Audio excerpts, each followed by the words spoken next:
Այսօր Թբիլիսիում նախատեսվում է Հայաստանի, Վրաստանի եւ Ադրբեջանի արտաքին գործերի նախարարների տեղակալների եռակողմ հանդիպում նվիրված տարածաշրջանային գործակցության հեռանկարներին։ Հայաստանում ԱՄՆ դեսպանությունը նախազգուշացնում է Միացյալ Նահանգներ անօրինական կերպով մուտք գործելը վտանգում է ձեր անվտանգությունը եւ նույնիսկ ձեր կյանքը։ Հանցավոր խմբերը, կարտելները եւ մարդկանց թրաֆիքինգով զբաղվողները թիրախավորում են անօրինական ներգաղթյալներին, նրանց ենթարկելով բռնության, շորթման եւ հարձակման, հայտնում են դեսպանությունից։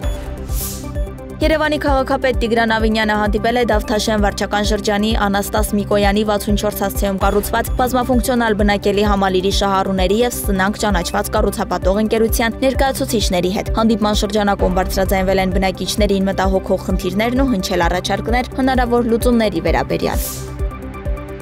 Մոլդովայի մայրաքաղաք Քիշնևում ընթացքի մեջ է Եվրոպայի առաջնությունը ապրիլի 16-ին 73 կիլոգրամ քաշային ծանրորդների հետ մրցահարթակ է դուրս եկել Հայաստանի հավաքականից Եվրոպայի կրկնակի չեմպիոն Գոր Սահակյանը։ Ինչպես հայտնում են Ծանրամարտի ֆեդերացիայից, մեր մարզիկը պոկում վարժության ժամանակ բարձրացրել է 153 կիլոգրամ եւ այս վարժությունում դարձել բրոնզե մեդալակիր։ Հրում վարժությունում Սահակյանը բարձրացրել է 185 կիլոգրամ եւ այս սևում եւս նա բրոնզե մեդալակիր է։ Երկամարտի 338 կիլոգրամ արդյունքով Գոր Սահակյանը դարձել է Եվրոպայի առաջնության արծաթե մեդալակիր։